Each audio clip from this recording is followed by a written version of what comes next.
नमस्ते बच्चों। आज के इस क्वारंटाइन पीरियड में जहाँ न स्कूल चल रहा है न क्लासेस चल रहे हैं, तो पढ़ाई थोड़ी रोकी जा सकती है इस बारे में। तो आज हम पत्र के प्रारूप में क्या अंतर है, यानी पत्र जो दो प्रकार के हैं, एक तो है औपचारिक पत्र और दूसरा है अनौपचारिक पत्र। तो इस औपचारिक पत्र में और अनौपचारिक पत्र में कुछ भिन्नता है। इन भिन्नताओं को लेकर अनेकों प्रश्न बच्चों के मेरे सामने आ रहे हैं। तो इन्हीं प्रश्नों को हल करने के लिए, तुम्हारी समस्याओं का, तुम्हारे संशय को हटाने के लिए आज का यह वीडियो मैंने बनाया है, जिसमें औपचारिक पत्र और अनौपचारिक पत्र इन दोनों में मैं अंतर बता रही हूँ।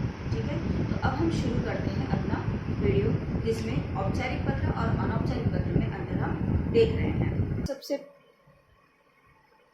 देखो बच्चों, सबसे पहले मैं कहूँगी अनौपचारिक पत्र। अनौपचारिक पत्र जो हमारे सगे संबंधियों को लिखा जाता है या मित्रों को लिखा जाता है। अब इस अनौपचारिक पत्र में हम सबसे पहले दिनांक लिखते हैं, फिर ईमेल आईडी लिखते हैं। जबकि औपचारिक पत्र जो कार्यालयों में लिखे जाते हैं, व्यवसाय से संबंधित होते हैं, ये सारे पत्र औपचारिक पत्र कहलाते हैं। तो अब इस औपचारिक पत्र में हम देखेंगे कि यहाँ दिनांक लिखेंगे। दिनांक के बाद प्रति लिखकर या सेवा में लिखकर हम पदनाम लिखते हैं। पदनाम जैसे प्रिंसिपल को लिख रहे हैं तो वहाँ पर मुख्याध्यापक, माननीय मुख्याध्यापक, और फिर मुख्याध्यापक के स्कूल का, यानी उनके स्कूल का पूरा पता हम लिखेंगे केवल 2 पंक्ति में, और उसके बाद हम ईमेल आईडी लिखेंगे।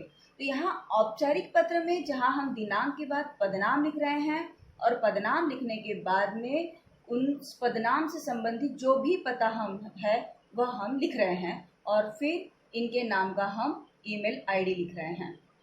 अब यह पदनाम मुख्याध्यापक तो हो सकता है, लेकिन साथ ही नगराध्यक्ष को या महापौर को भी लिखा जा सकता है, स्वास्थ्य अधिकारी को भी लिखा जा सकता है। तो ये हम पदनाम वहाँ लिखेंगे और उसके बाद उनका पता, तत्संबंधी जो पता होगा वह लिखेंगे। अब यहाँ पर यह पता लिखने के बाद हम ईमेल आईडी लिख रहे हैं, जबकि यहाँ सीधे दिनांक के बाद हम ईमेल आईडी लिख रहे हैं। क्यों? क्योंकि यहाँ पर कोई पदनाम नहीं है, हम ये अपने सगे संबंधी को ही लिख रहे हैं यह पत्र। और अब ईमेल आईडी लिखने के बाद यहाँ हम संबोधन लिख रहे हैं, यानी पिताजी को लिख रहे हैं तो पूज्य पिताजी, या छोटे भाई बहन को लिख रहे हैं तो प्यारा सुरेश लिख देंगे, या जो भी नाम है जिसे लिख रहे हैं उसका नाम लिख देंगे। और फिर अभिवादन इस रिश्ते के अनुरूप, यानी किसी बड़े को लिख रहे हैं तो प्रणाम चरण स्पर्श करेंगे, मित्र को लिख रहे हैं तो नमस्कार करेंगे या सप्रेम नमस्ते लिखेंगे, और यदि हम अपने छोटों को लिख रहे हैं तो शुभाशीर्वाद देंगे या चिरंजीवी रहो, इस तरह का अभिवादन वहाँ हम करेंगे। अब यह संबोधन और अभिवादन की बात औपचारिक पत्र में नहीं दिखाई देती। हम सीधे यहाँ ईमेल आईडी लिख दे रहे हैं और उसके बाद हम यहाँ विषय लिख रहे हैं। तो देखो बच्चों, विषय जो हमें विषय दिया गया है वह उस संबंधित जिस विषय में यानी हम पत्र लिख रहे हैं उस संबंध में हमें यहाँ एक पंक्ति में अत्यंत संक्षिप्त, सटीक एवं आकर्षक शब्दों में यह विषय लिखना होता है, ताकि संपूर्ण पत्र की बात इस विषय में ही स्पष्ट हो सके।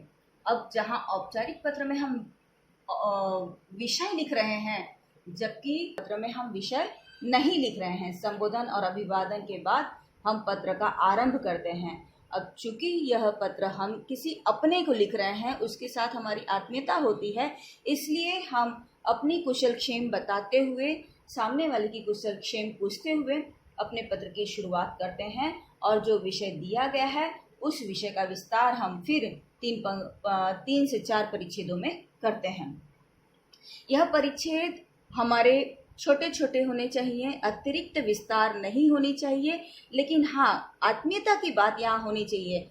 लेकिन इसका अभिप्राय ये नहीं है कि हम अपने को लिख रहे हैं तो वहाँ आदेश दें या किसी तरह के अशिष्टाचारपूर्ण शब्दों का प्रयोग करें, जैसे बोलचाल की भाषा में हम प्रयोग कर लेते हैं कई बार।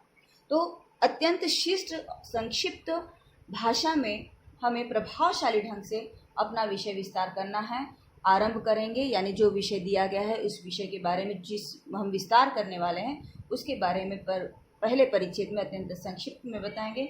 उसके बाद दिए गए विषय का पूरा विवरण हम इस मध्य भाग में करेंगे।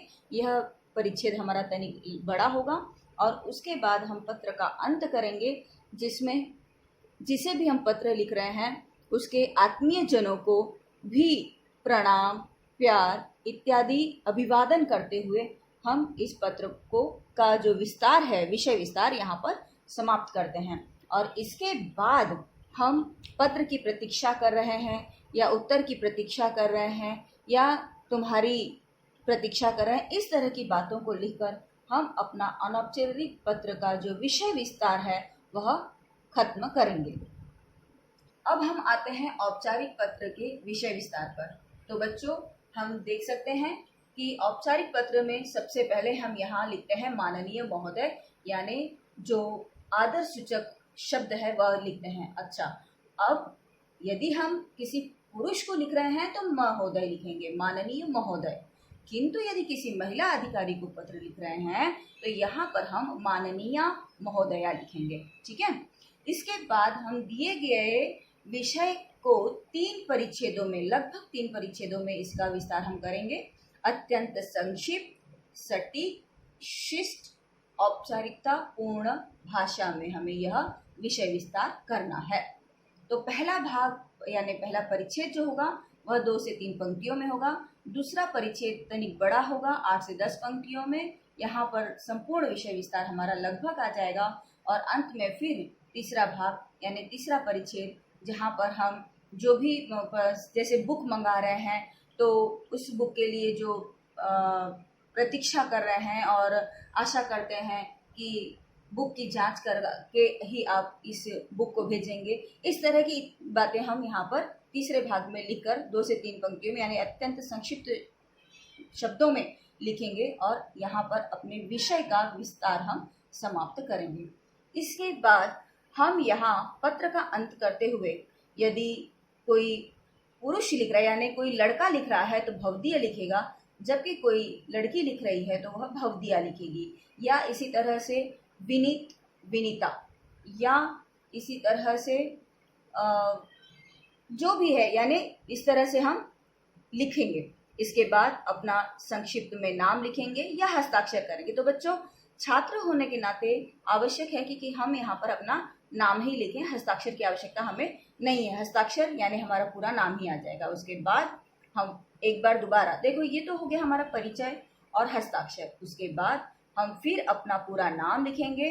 पूरा नाम लिखने के बाद विषय में जो पता दिया गया है उस पते को 2 पंक्तियों में लिखेंगे और फिर यानी लिखने वाले का नाम, लिखने वाले का पता और लिखने वाले का ही ईमेल आईडी यहाँ पर आएगा, जो कि इंग्लिश के स्मॉल लेटर में विदाउट एनी स्पेस होगा।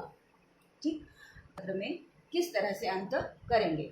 तो अनौपचारिक पत्र में हम यहाँ अपना परिचय लिखेंगे, हस्ताक्षर लिखेंगे, यानी विषय विस्तार समाप्त होने के बाद हम यहाँ अपना परिचय देंगे। जैसे अगर किसी बड़े को लिख रहे हैं तो, या पिताजी को जैसे लिख रहे हैं तो तुम्हारा पुत्र, पिताजी, माताजी, यानी किसी बड़े को लिख रहे हैं तो तुम्हारा पुत्र, तुम्हारा आज्ञाकारी, या इस तरह से कुछ अभी यहाँ पर अपना परिचय देंगे। या अपने छोटों को लिख रहे हैं तो तुम्हारा बड़ा भाई, तुम्हारी बड़ी बहन, या मित्र को लिख रहे हैं तो तुम्हारा मित्र, इस तरह से कुछ अपना परिचय देकर हस्ताक्षर यानी अपना नाम यहाँ पर हम लिखेंगे। अब बच्चों, परिचय के बाद अल्प विराम लगाना है और अपना नाम लिखने के बाद यहाँ हमें पूर्ण विराम लगा देना है, औपचारिक पत्र में भी और अनौपचारिक पत्र में भी। इसके बाद एक बार दोबारा है यहाँ हम अपना नाम लिखेंगे।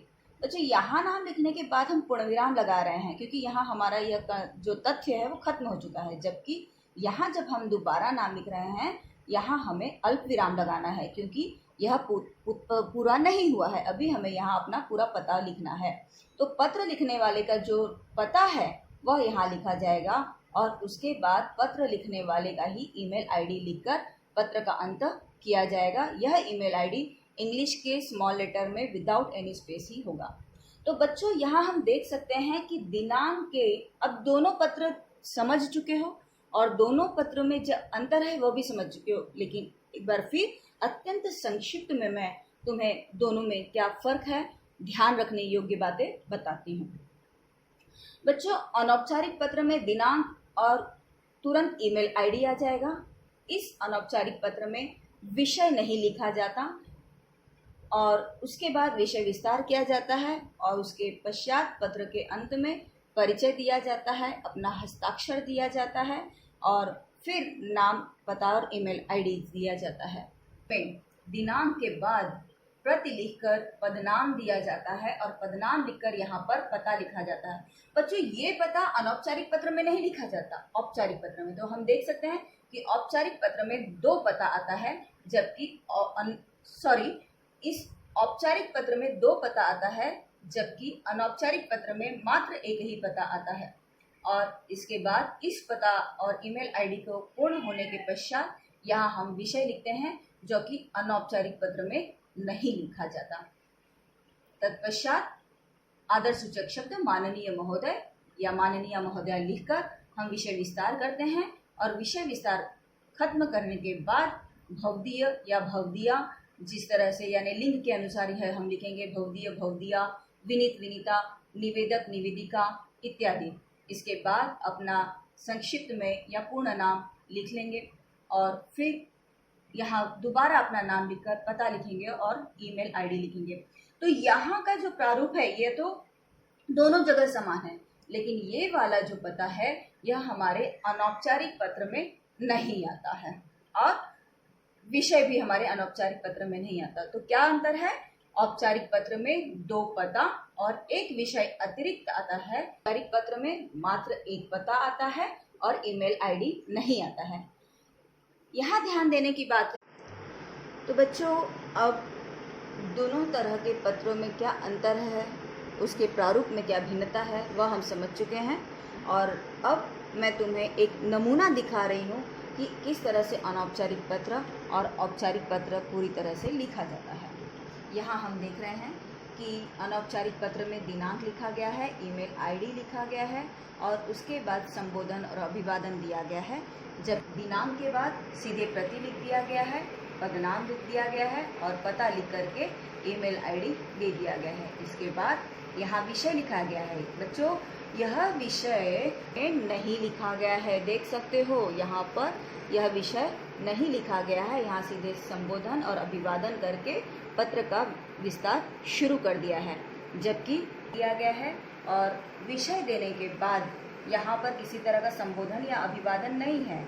यहाँ विषय दिया गया है, उसके बाद आदर सूचक शब्द माननीय महोदय, यदि कोई स्त्री होगी तो माननीय महोदया लिखेंगे और इसके बाद हम अपने विषय का विस्तार इस तरह 3 परिच्छेदों में पूर्ण करेंगे और उसके बाद अंत में हम यहाँ पर निवेदक या निवेदिका, अगर लड़की होगी तो निवेदिका, लड़का होगा तो निवेदक, लड़का होगा तो इसी तरह हम भवदीय भी लिख सकते हैं, विनीत भी लिख सकते हैं, जबकि लड़कियां भवदिया और विनीता लिखेंगी। और उसके बाद अपना परिचय देकर यानी अपना परिचय लिखेंगे, हस्ताक्षर लिखेंगे, अपना नाम लिखेंगे और उसके बाद यदि कुछ हम संलग्न कर रहे हैं तो वो लिखेंगे, वरना अपना नाम लिखेंगे और नाम लिखकर फिर पूरा पता लिखेंगे।